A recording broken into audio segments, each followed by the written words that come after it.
Testament. And I know that this class has been an exploration of God's character, the character of God's love, and the gospel in Hosea, as you see in the handout. And Don's been working us through these four couplings, bringing together discipline and love, judgment and hope, love and divine knowledge, judgment and wisdom. And what I thought we would do for this class, since I'm not an Old Testament scholar, I'm a pastor, I thought what I would do is take some time with you today to do some case studies of these four couples, these four couplings, and ask myself and to ask all of you, where do we find real-life examples of these things coming together? Discipline and love, judgment and hope, love and divine knowledge, judgment and wisdom. Is this just an academic exercise or theological reality that's hidden in the text of Hosea, or can these realities actually be embodied and embraced in real life circumstances? And so I thought that would be a good use of our time. I'll share with you some ideas and some examples, and then I'm expecting and hoping a lot of interaction from all of you as we think about these things together.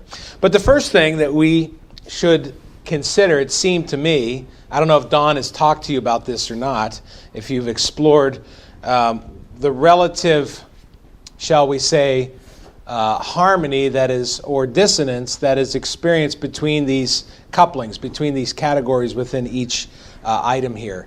Is discipline and love something that can come into union with each other, or is it just something that is brought together divinely by what God is doing, or is this something that God actually has ordered together?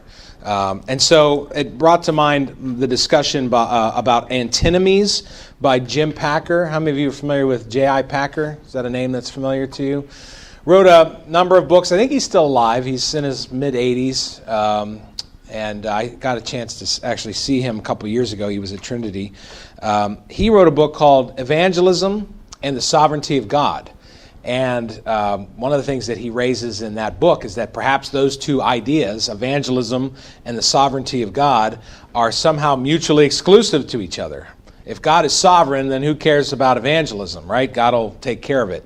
But if we're called to evangelize, how is God's sovereignty not in some way affected or offended in some way? And so he took up the question of antinomies. If you look on your handout, you see that the way that Packer defined an antinomy is this way: the appearance of contradiction between principles that seem equally logical, reasonable, or necessary. So he was asking that about evangelism and the sovereignty of God. And I'm asking you and us, is there an antinomy here? It's not remember, an antinomy is not suggesting that it's a contradiction. It just appears as though they're contradictory, but in fact, in God's ordering of things, they can both equally be true. A great example of an antinomy is anybody ever, I don't want to erase this, can everybody see the bottom of the board fine? One way of asking the question about antinomies, you've probably seen me give this example before, is what do we call that? Poorly drawn image. It's mostly a circle, mostly. It's kind of circle-like, right? And what do we call that? A triangle. So circles, you didn't confuse this as a circle. I mean, when I drew it, you knew what it was. Why do we know that this is a triangle? 3 sides, right? How many sides are on a circle? 1 or infinite, I guess, maybe. You can always draw another line trying to define where the sides are, right? So there's a lot of circleness in circles, and there's a lot of triangleness in triangles, and they seem to be mutually exclusive to each other. So how can those two things actually ever exist as true at the same time? Can circles be square, or circles be triangles, can triangles be circles? Well, in one respect, they can't. That's a triangle, that's a circle. But that's not the full story behind circles and triangles, because there's another thing that actually exists in the world called, what do we call that? It's a cone, right? And when you look at cones, There's actually the resemblance of circleness. I mean, you can sense the circleness there, but you also sense the triangularness of it. And somehow those two realities exist at the same time, and they're both true. So Packer was asking that about evangelism and the sovereignty of God, and I'm asking that about these four categories that Don has laid out. Is discipline and love, are they mutually exclusive, or can they cohabitate? Can they operate together? Should they operate together? Perhaps they operate best together. Judgment and hope. Are these things mutually exclusive? Should they operate together? Can they operate together? Love and divine knowledge, judgment and wisdom. Does anybody have any thoughts or opinions about that? Remember, this is lots of discussion today, lots of engagement by all of you. It's the cheap way of preparing for the class, is making you do half the work. Yes, Peter. Just one more way I like to look at seemingly paradoxical things that often have a relationship to each other is a big fan of the 2x2, is what they call it. Maybe you know this, but you just take a graph, and one axis is discipline, the other axis is love. And you start asking yourself the question, what could it look like with all love and no discipline, all discipline and no love, no love and no discipline, all love and all discipline? Like how does the relationship work to each other? That's just one way has been helpful to me over time to think about how two things can or should work together in the outcome. So you're talking about this, love, discipline, and you've got the four quadrants where all and nothing and so on and so forth. How they interact with each other. Considering, yep. That's not a bad exercise. Did I see another hand? Yes, Joe. Just comment on discipline. Kind of in our culture, a loaded word. It's not punishment. It's discipline, Yep. and there's a big difference. Yeah. Well, we're going to look at each of these in their turn specifically in just a second. But before we do, any other thoughts about this whole idea of antinomy and whether or not these things are mutually exclusive? Yes. I was just going to say again on discipline and love, look at it rather than in geometry. I think I think of it more in a case study. Mm-hmm. It is a crazy thing, it seems like. But in the preschool, it's easier to look at as a preschool teacher. I see the nod. That's exactly what I was thinking. Yeah. Jump in anytime. There must be lots of wisdom in the preschool here. Yes. Well, you're in Discipline and love. Yeah. children. Yes. Of course, you're doing this. Yes. But when you're a preschool teacher and you're with someone else's child, Mm-hmm. and they have brought their wonderful child to you, and there are issues that you have to make. Most of the time, they're all wonderful. All angels down there. Yes. They need boundaries. Boundaries, And yep. That's what we're talking about in discipline. And there are Right. children that at the beginning of the year, maybe halfway through, they'll look at you and say, no, I won't do that, no. And then through love, you do have to Yeah. let them know what the boundaries of being in the class are Mhm. in terms of, well, this is what is expected of you, this is what happens when you don't. It's all through love, and you're telling them how much you love them. Yep. And the case study is it works. I mean, it crazy works. You get these rebellious children in the beginning of the year that have never seemingly had to really listen Yep. to rules.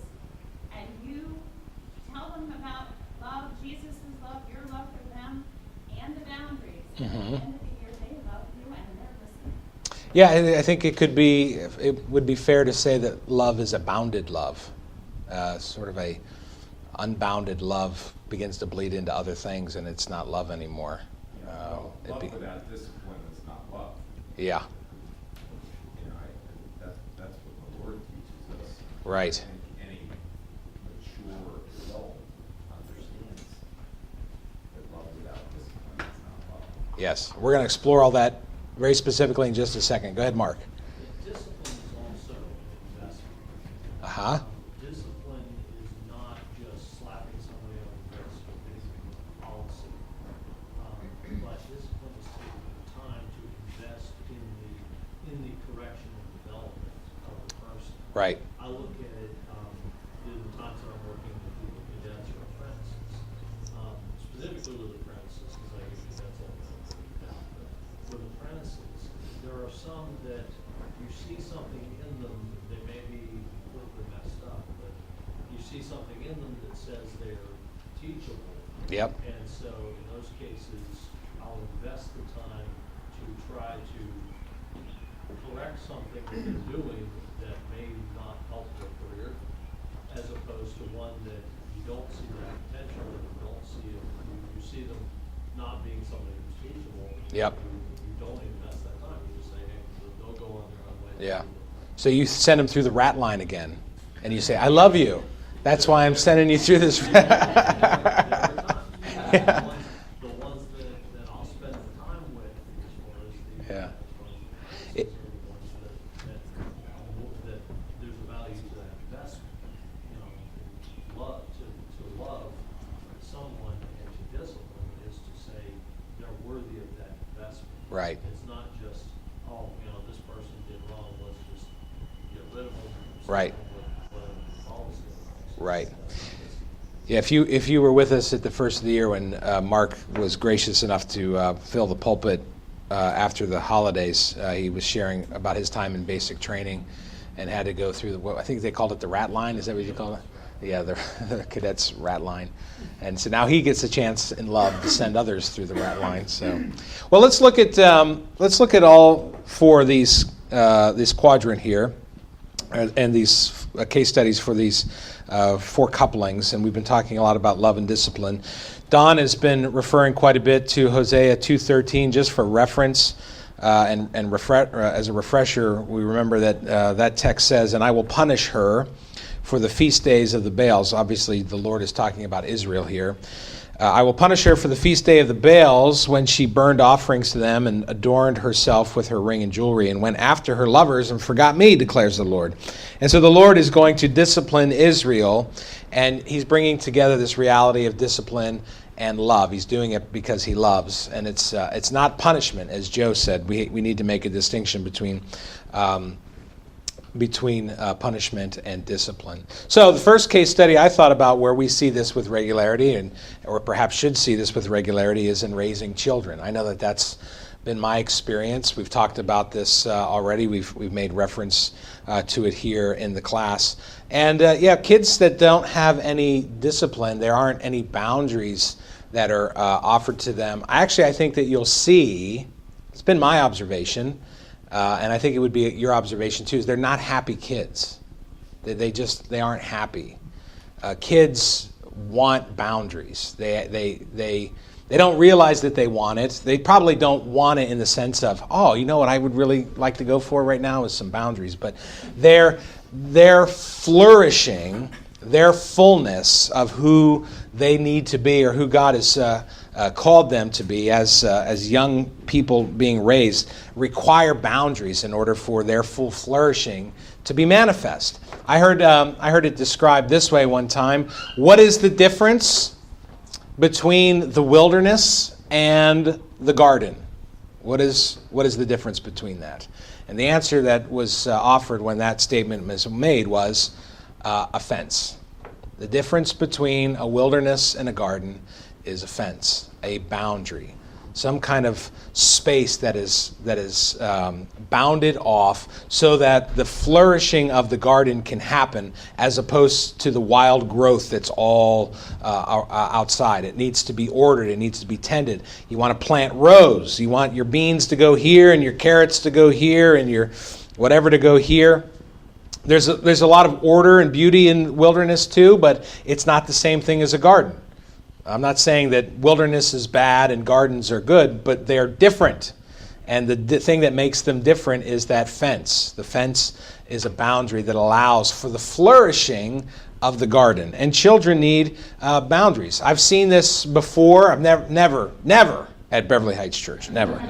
But I've seen this before with other parents or children who their child is having a total meltdown and a hissy fit, and the response of the parent has been something akin to, well, would you like a lollipop? Would that make things better for you? And I just go, oh. That's not love.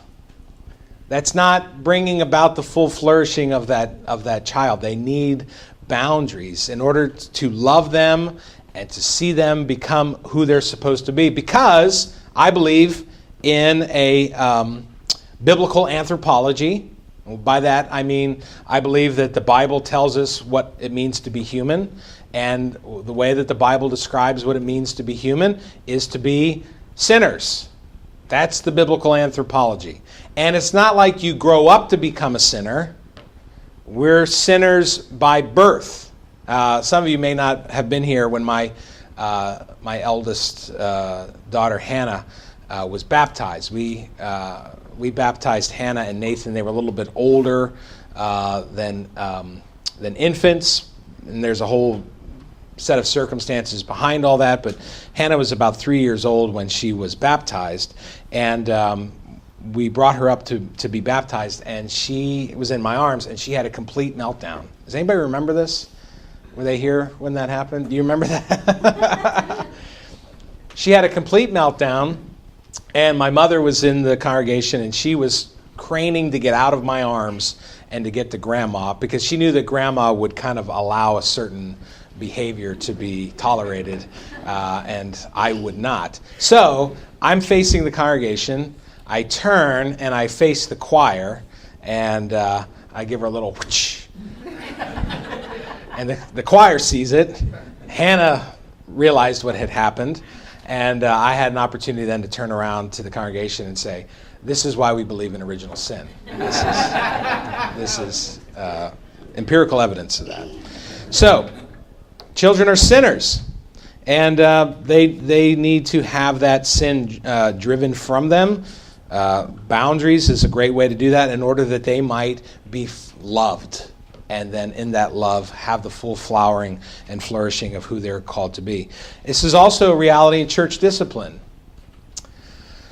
The great marks of the church, as John Calvin would articulate, and many others after him. Does anybody know what he identified as the marks of the church? The three features that have to be present in order for the church to be the church. Does anybody know from their reading in John Calvin or their church history, what are the three things that Calvin identified as the marks of the church? Any ruling elders in here have been reading through their book of order? It's in there. Preaching of the gospel, That's right. sacraments rightly administered. That's right. You got the two that are usually identified. So there's the preaching of the word, the right administration of the sacraments, and there's a whole backstory as to what the right administration of the sacraments are, and then third, I'm going to say the exercise of church discipline. The exercise of church discipline. Third mark of the church. Now the EPC, just for trivial insight, has added a fourth one, which is where loving fellowship is maintained. That's for all you future elders. You can know that for what it means to be an EPC church. The right preaching of the Word of God, the right administration of the sacraments, maintaining of church discipline, and then the EPC adds loving fellowship is maintained. I don't think it's too far of a stretch, and this is a friendly audience here. Others may want to debate this point, but I think all of you would agree that the mainline churches, all of the mainline churches, have become what they are, have evolved or devolved into what they are currently. On the main, not necessarily because of the preaching of the word was an issue there. It wasn't being rightly preached.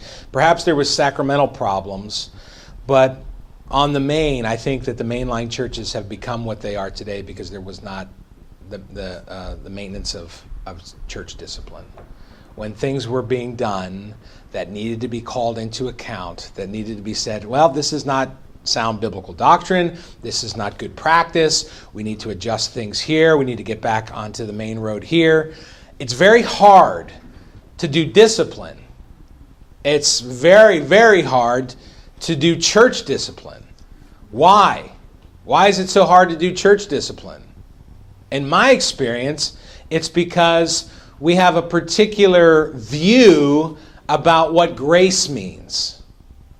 And the gracious response tends to press up against or overshadow what may be the loving response that includes discipline. And many times we'll ask ourselves, well, what's a gracious thing to do? Should we really call that out? Should we really bring that to their attention? Should we really make a mess of this? Can't we just forgive that and move on? And I'm not saying that we need to give up on grace by no means whatsoever. But grace, that'd be another interesting coupling, would be grace and love. How do those two things work together? A lot of times we get hung up on the idea of what it means to be gracious, and we don't pursue the loving thing, which is many times an act of discipline. So that's the second place that I've seen that manifest, is the necessity for discipline and love to come together in the area of church discipline. And thirdly, this is a little bit more academic, but it's the just war theory. There's a gentleman by the name of Daniel M. Bell Jr. who wrote a book called Just War Theory. It's a very long subtitle, but basically it has to do with an exploration of just war theory and how that informs our discipleship. It's fascinating. But he has a short quote in that book where he says, "Going to war does not excuse one from the command of love." Going to war does not excuse one from the command of love. It's been thought that just war theory and to engage in a just war, or to be a just warrior, was a necessary evil. We don't really want it. We'd like to avoid it if we can, but we can't. And so we're going to go ahead and engage in war, or we're going to go ahead and fight for the country, whatever the case may be, recognizing that it's not an ideal or optimal situation. It's actually it's a necessary evil, but we do it for the greater good. Augustine and the church fathers knew nothing of that idea. They said that was total hogwash. It was Augustine who said that just war requires the command of love. And it asks the question, okay, this is the aggressor. This is the enemy. What does it mean to love my enemy? Well, one expression of that love, not necessarily the first and not the second. It may be a decision that you come to after you've exhausted all other options. But eventually the loving response to the aggressor, to the enemy, may be to foreshorten or to forestall the sin that they are engaging in and heaping up for themselves, which the Lord will call them to account to. This was the way in which the fathers considered just war theory. If they are an aggressive state or body or whatever the case may be, the enemy is doing acts of atrocity and engaging in military action and violence that is really an opportunity for them to heap up sin and death in their life. The loving response to that activity is to stop it, even if it requires force. And the response to that is one of love. I'm loving my enemy. And in this particular instance, to love one's enemy means to engage with an appropriate level of counterforce to the force that they are ensuing. I know it's a different way of thinking about war, and we don't usually think about war with respect to love. But bringing these two ideas together, love and discipline, does meet in this particular case study.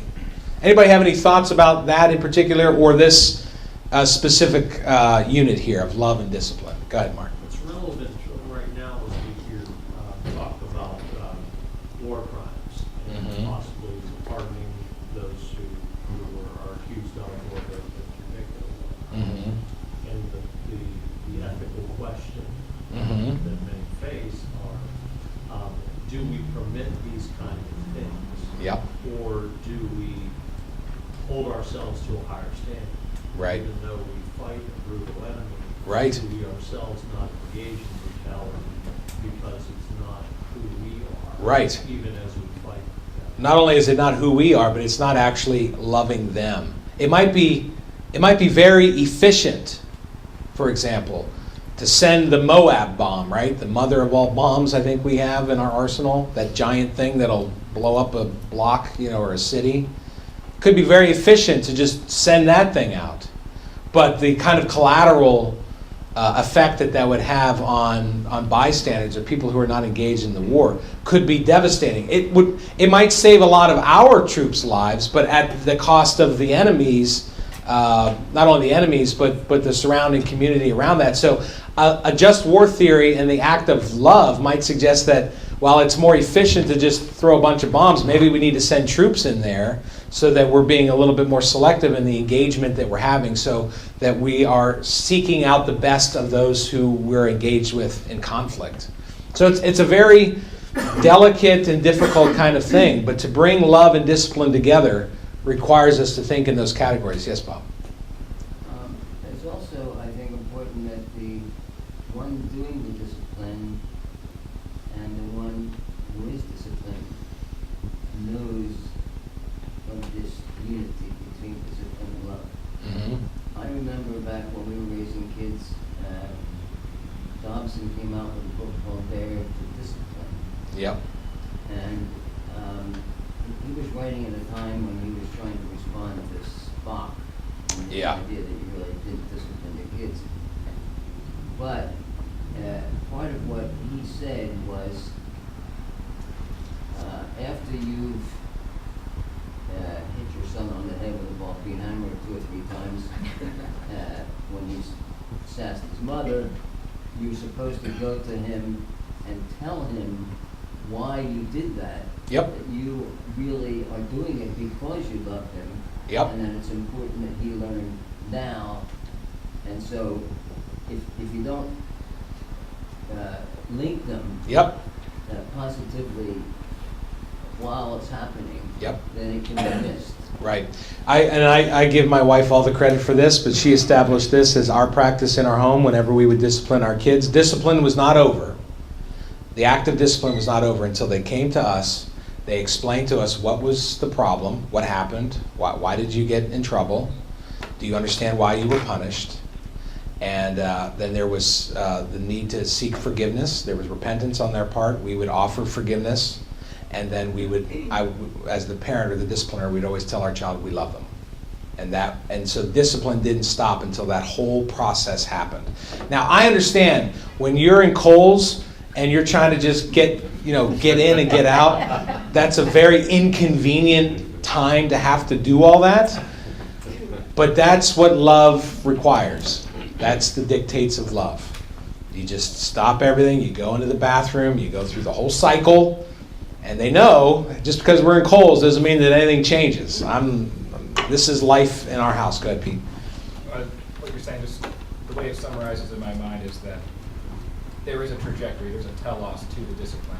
Yep. What makes it different than punishment is that it is moving towards a restoration Yep. of that relationship, a right ordering of that Right. love. And so that's the way that we've talked about this. I'm Yep. learning with my own kids how not to just punish, Yep. which is just an end in itself. Right. But discipline, which has Right. a mark.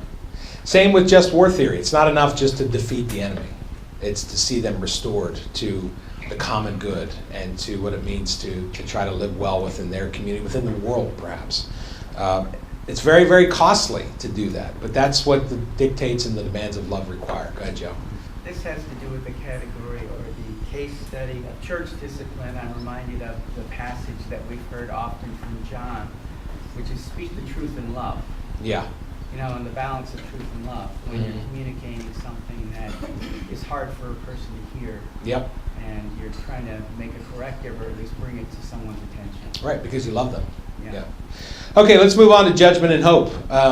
This other coupling together in Hosea, found in Hosea 2:14 and 15, where we read, "Therefore, behold, I will allure her," the Lord is speaking, "and bring her into the wilderness and speak tenderly to her.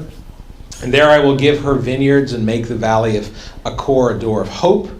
And there she shall answer as in the days of her youth, as at the time when she came out of the land of Egypt." So there's this idea in which the Lord is bringing Israel out into the desert for judgment, but he's not leaving them there just to be broken, but there's again a trajectory, a telos.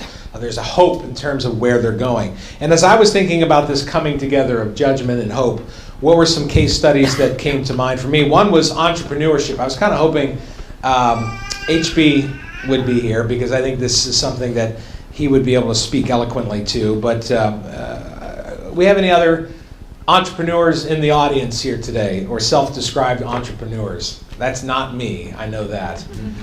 I met with about a dozen of them this past week. So you understand the mind. I understand some of the challenges. Yeah, I understand some of the challenges. As we interviewed HB for the podcast, and we were talking about entrepreneurship, and it struck me that one of the things that an entrepreneur has is an ability to see something and to kind of recognize what needs to go away in order for it to have a hopeful future. To be an entrepreneur is to kind of, it's kind of the precedent for this whole love and discipline. You've got to be able to see the wilderness and see and sense that there might be opportunity for garden here. And you have to take the axe to the tree and do some clearing in order for the full flourishing of that to come into place, for the hope of some kind of a garden. I think that that's true also of vision casting.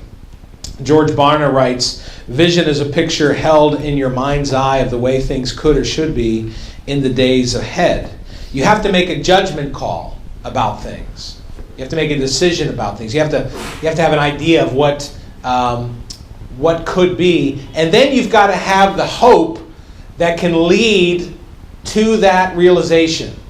You have to make a judgment call about what could be, and then you've got to have the insight and the hope to bring others to it and to see it come about.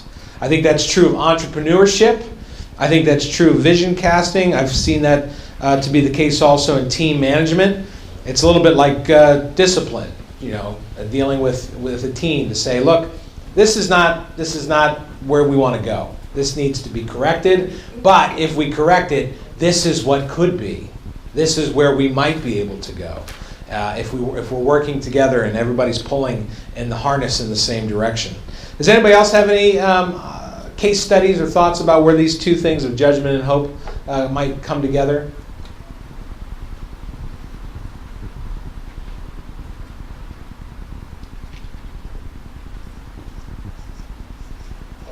All right, hearing none. Well, when you were called to senior pastor. That was a judgment. Oh, gosh. And then we had a hope. We're still clinging on to hope? No? No. There was probably some of that too, yeah.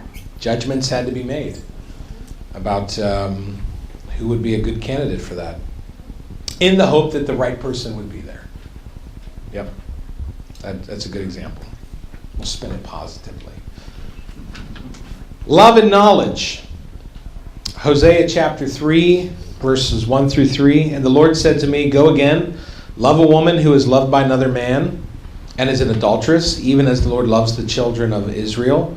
Though they turn to other gods and love cakes of raisins, so I bought her for 15 shekels of silver and a homer and a lethek of barley. And I said to her, You must dwell as mine for many days. You shall not play the whore or belong to another man. So will I also be to you." There's this idea of loving somebody but also getting to know, well, at least in this case, there's loving a person, loving Homer, and getting to know them and letting them get to know you. As I was thinking about a case study of where love and knowledge comes together, the idea of the creative process came to mind very quickly. And Oliver O'Donovan, who's a well-known theologian and ethicist who wrote a book called The Moral Order. In his book there, he has a very tightly worded and profound statement where he says, love achieves its creativity by being perceptive. Love achieves its creativity by being perceptive. You have to love something in order to know it, in order to see something come about. There was a musician and theologian by the name of Jeremy Begbie. Know the Begbies? Ann knows Jeremy Begbie, and we've read Jeremy Begbie. And he was talking about, Ann, remind me, which one is it? Is it Mozart or Beethoven? It's the dun dun dun dun. What is that? Beethoven. Beethoven's Fifth. Excuse my musicology illiteracy there. Your voice is great. What's that? Your voice is great. My voice is great? Yeah, bum, bum, bum, bum. Bum, bum, bum, bum. Yeah. So that whole, is it called a suite, all the movements in it? Symphony, the whole symphony. Gosh, I'm sounding like an idiot. Why did I ever step into something I know very little? Begbie knows a lot about it. He said when Beethoven was writing that, he wrote that whole symphony. The whole symphony is ordered around a very simple theme of 3 short notes and a long note. Bum, bum, bum, bum. And how long is the symphony, Anne? More than a half an hour. He got how many movements are there? 4? Yeah, I think it was 4 movements. He got 4 minutes, about 7 minutes of movement, probably. All based on this idea of 3 shorts and a long. Dun, dun, dun, dun. And he spent a lot of time with just 4 notes. He spent a lot of time loving 4 notes, getting to know 4 notes. And out of that, this whole symphony came out, the 5th symphony, that is known by even musical idiots like myself. Dun, dun, dun, dun. The whole world knows that. And what O'Donovan is saying is that love achieves its creativity by being perceptive, getting to know something from the inside out. They're the makers of these, they're not Stradivariuses, but these modern-day violin makers. I was listening to an interview with them as a documentary about how they make these violins. And they were asking, how do you know when a violin's done? How do you know? So you spend a lot of time with that wood in your hands. You get to know it. And in knowing it, you get to know when it's ready for the world. You're loving it deeply, you're getting to know it, and that idea of love and knowledge coming together. It's the whole place of discovery. Michael Polanyi, who was a philosopher and a scientist, who almost won a Nobel Prize, except that he left chemistry, the field of chemistry, just before he was really ready to read it because he wanted to pursue epistemology instead. Became converted to Roman Catholic Church. He believed that the power behind discovering scientific insight and advancing science really was a function of love. You had to love what you were doing, and you had to love the world that God had made. You had to love the principles in which the Lord had ordered the world together. And when you loved it, you grew in knowledge of it. And in growing in your knowledge of it, you were able to discover things that maybe were perhaps formerly unseen. So the whole premise behind discovery, according to Michael Polanyi, was one of love. It seems to me also that this is the background behind education. If we're going to educate children, and this is very closely associated with discipline, education happens best, knowledge happens best as a lover, as opposed to perhaps anything else. I guess that's water coming in through the steps. I don't know what that is. Okay, our final coupling here, as we are running out of time, is judgment and wisdom. Whoever is wise, let him understand these things. Whoever is discerning, let him know them. For the way of the Lord are right, and the upright walk in them, but transgressors stumble in them. Seems to me that as I was thinking about this as a case study, that one of the ways in which I see these two things coming together is in personal adversity. I sort of ridiculously quoted myself here because I've said many times, to those whom I've counseled and even in my own family, is this idea of not wasting your pain. Don't waste your pain. If you're going through some kind of tragedy or trial or personal adversity, that's opportunity. There's a judgment there. There's something that's happening. It could be just the broad judgment that God has placed upon the world as He's bringing the world out of the disorder of sin and into the reordering of His perfect shalom. You may be experiencing some kind of pain, perhaps on a large scale or very personal and individual, but every painful experience is an opportunity to grow in wisdom, to grow in understanding of what God is doing. Remember the difference? How do we define the distinction between knowledge and wisdom? Anybody have a quick and dirty definition between the difference between knowledge and wisdom? Head knowledge versus heart knowledge. Head knowledge versus heart knowledge. Knowledge is knowing what to do. Wisdom is doing it. That's a good way, yeah. Wisdom is applying. Knowledge is knowing things. Wisdom is knowing what in the world to do with those things.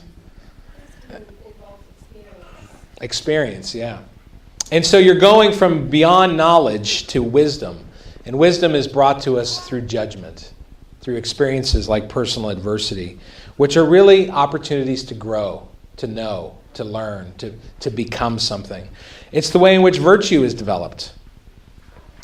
A way of being not only in the world, but it's a way of becoming something. Virtue has to do with one's character. And sometimes character has to be dug out or carved into you. It's not always a pleasant experience, but in having that happen, we are made into people who not only know something, but know how to do something or how to be something. I was going to share a little bit about my experience about this personally in Burgettstown, but we're running out of time, and I want to open it up to you guys for final comments or questions as we're looking at case studies of these realities that are not just true of Hosea, but they're true of life. Any other thoughts about any of the four of these, or any questions in general? Yes? This is going back to the love and knowledge. Yes. A case could be made, I think, that if you don't have full knowledge of something, can you be said to love it? I'm thinking in terms of an instrument, for example. Right? Yeah. You can say, I love the violin, I love how it sounds, I love everything about it, but until you play it, until you put the practice and time and you learn Yeah. what it is, do you really love it? Mm-hmm. Yeah, the act of love has to be more than a distant kind of appreciation. You've got to roll up your sleeves and get into it. Yeah. Yes, Sarah. I think going along with that, I think about love and knowledge is the kind of X and Y axis. And if you think about, to be unknown and unloved is to be invisible, and to be loved but not known is, I think that's infatuation. I don't really think that's love. Yep, And I also you're right. think it's terrifying, because if you feel like you're loved and unknown, you kind of live in terror of somebody finding out the truth of you. Yes. Mm-hmm. And I think to be known and unloved is probably most of our greatest fear. But I think if you think about to be known and to be loved, that's what Jesus is. Mm-hmm. I just think that applies for me well. That was excellent. Yeah. We should all take some time to kind of work through that grid. Very good. Anything else before I close this down and remind you that